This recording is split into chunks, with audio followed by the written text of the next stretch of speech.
حضرت سفیان ثوری رضی اللہ تعالیٰ ایک جنازے کو دیکھتے ہیں جس میں ایک چھوٹی 8 سال کی بچی جنازے میں پیچھے پیچھے چل رہی تھی. اس کے باپ کا جنازہ تھا, وہ روتی ہوئی جا رہی تھی اور کیا کہہ رہی تھی کہ بابا جان آج ہمارے گھر پر کیسی بڑی مصیبت آ گئی, آپ ہم کو چھوڑ کر چلے گئے, ہمارے گھر پر آج بہت بڑی مصیبت آئی ہے, ہم تنہا ہو گئے اور آپ ہمیشہ کے لیے رخصت ہو رہے ہیں. وہ بچی پیچھے چیخ مار کر رو رہی تھی. حضرت سفیان ثوری نے اس بچی کے سر پر ہاتھ رکھا اور کہا بیٹا تمہارے گھر پر بڑی مصیبت نہیں آئی, سب سے بڑی مصیبت جو اس سے بڑی ہو نہیں سکتی وہ تمہارے باپ پر آئی, وہ موت ہے. موت سے بڑھ کر کوئی آزمائش نہیں ہے, جو تمہارے باپ پر آئی ہے وہ تمہارے گھر پر تھوڑی نہ آئی ہے.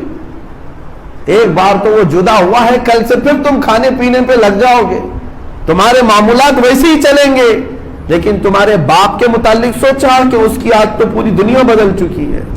جو آزمائش آج تمہارے باپ پر آئی ہے وہ ابھی کسی پر نہیں آئی تم پر.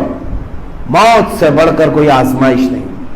پھر دوسرے دن حکایت میں لکھا ہے کہ دفن ہو گیا وہ شخص, دوسرے دن قبرستان میں حضرت سفیان ثوری گئے ہوئے تھے تو یہی 8 سال کی بچی اپنے باپ کی قبر کے پاس بیٹھی رو رہی تھی.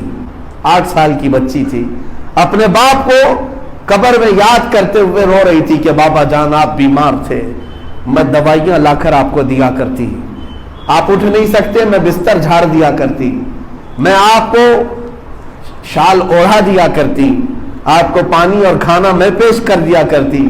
کل کی پہلی رات آپ نے قبر میں گزاری, میرے بنا آپ نے رات گزاری ہے, آپ کو دوائی کس نے دی, آپ کو کھانا پانی کس نے پیش کیا, آپ کا بستر کون جھاڑا, آپ کی شال کون اڑایا.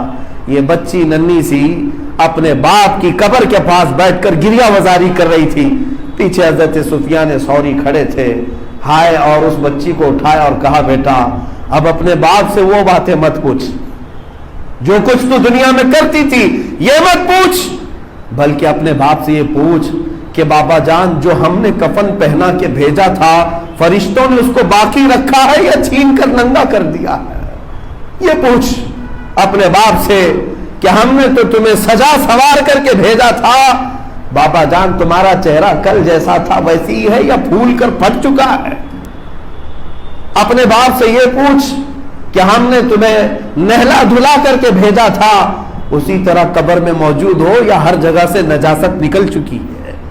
یہ حالات ہیں. حضرت سفیان ثوری یہ کہتے کہتے رو پڑے, اتنا روئے کہ ان کی داڑھی بھیگ گئی اور کہا مولا اس سے بڑی آزمائش کچھ نہیں ہے.